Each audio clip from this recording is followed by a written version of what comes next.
एक बहुत बड़ा जो मतलब है दिलचस्प इस वक्त एक बहस वो कहते हैं ना छिड़ी हुई है पूरे हमारे सूबे में, और बहुत से मुल्क की नजरें लगी हुई कराची के मेयर के इलेक्शन पे, और लोग एक बड़ा एक सादा सा सवाल करना चाहते हैं कि पीपल्स पार्टी और उसके इत्तेहादियों के माशाल्लाह 174 वोट हैं, वो कैसे 193 वोटों को शिकस्त देंगे, ये हमें समझाइएगा। उसका क्या आप लोगों के पास वो होगा, तरीका क्या होगा जो कि कॉन्स्टिट्यूशनल भी हो, लीगल भी हो, और उसके अंदर कोई उसकी इतराज की जगह बात ना बने। जी आमिर साहब, मैंने आपका एक इंटरव्यू देखा था जिसमें आपका मैंने पॉइंट ऑफ व्यू भी सुना था।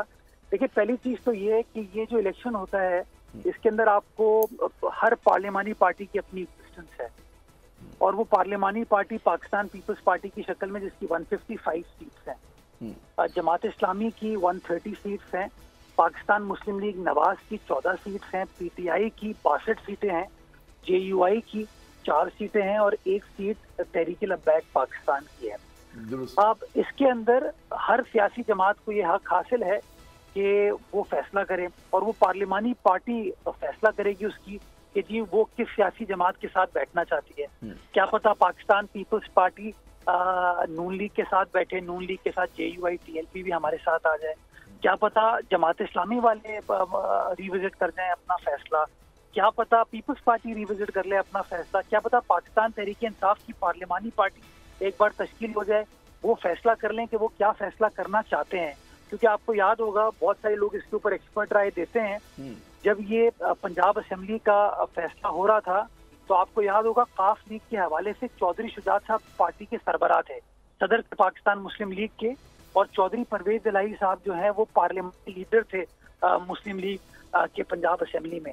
चौधरी शुजात साहब ने फैसला ये किया बहैसियत पार्टी प्रेसिडेंट के कि जी पाकिस्तान मुस्लिम लीग जो है वो नून लीग के कैंडिडेट हमजा शहबाज को वोट देगी, और परवेज इलाही साहब ने बहैसियत पार्लियामानी लीडर ये फैसला किया कि ये फैसला जो है हम पार्लियामानी पार्टी करेगी, और पार्लियामानी पार्टी ये फैसला करती है कि हम पीटीआई के उम्मीदवार को वोट देंगे। जब मामला अदालत में तशरीह के लिए गया तो अदालत ने ये कहा कि चौधरी शुजात साहब बहैसियत पार्टी प्रेसिडेंट या पार्टी के सरबराह के ये गाइडेंस नहीं दे सकते, ये फैसला पार्लियामानी पार्टी को करना होता है।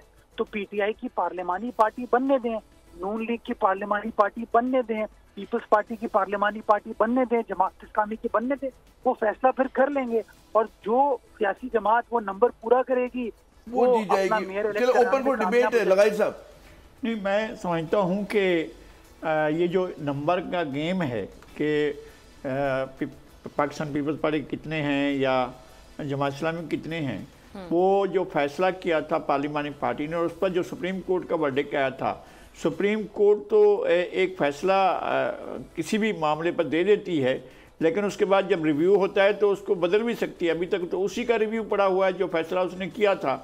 अगर रिव्यू आ जाता है उस फैसले का भी जिसमें जो है पार्लियामानी लीडर के फैसले को मान लिया गया था, अगर उसके रिव्यू पर एक फैसला और आ जाता है कि वो नहीं गलत था फैसला, क्योंकि वो पंजाब असेंबली तो रही नहीं है, अब वो फैसले का डिसीजन आ जाता है कि जी नहीं वो गलत फैसला था, तो अब फिर उसके असरात क्या पड़ेंगे?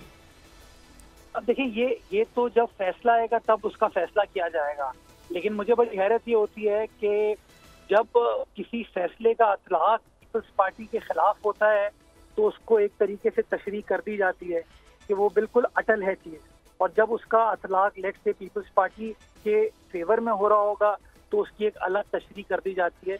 तो we will cross the bridge when the river comes. साहब, अभी तो मैं इसके ऊपर कोई कमेंट नहीं कर सकता हूँ, लेकिन इस वक्त जो मौजूदा कानून है और कानून को जिस तरीके से मौजूद सुप्रीम कोर्ट ने तशरीह किया है पार्लियामानी पार्टी के हवाले से, तो मैं समझता हूँ मेरा बहैसियत वकील ओपिनियन ये है। दूसरी एक और चीज़ जो बड़ी अहम है अपना लगारी साहब और आमिर साहब, कि जब लोकल गवर्नमेंट का कानून आप पढ़ते हैं तो बड़ा इंटरेस्टिंग है वो कानून। जैसे कौमी असेंबली के अंदर या सूबाई असेंबली के अंदर जब इंतखाब होता है तो जो रेलिवेंट आईनी प्रोविजन है वो ये कहती है कि आपको simple majority of the total membership of the house देनी है। जब आप लोकल गवर्नमेंट कवानीन का मुताला करते हैं तो उसके अंदर ये नहीं लिखा हुआ कि आपको simple majority of the total house देनी है, उसमें वर्ड यूज किया है बाय मेजॉरिटी। तो और by majority means those who are present. तो मैं समझता हूँ अभी ये तमाम चीजें खुद आहिस्ता आहिस्ता क्लियर होती जाएंगी। 15 जून भी बहुत दूर नहीं है, बट मैं समझता हूँ अच्छा, अब हमें वक्फे पे जाने के, वक्फे के बाद हम आपको दोबारा ले सकेंगे 4-5 मिनट बाद? हमें 2-3 सवाल लगाइड साहब के बड़े अहम है।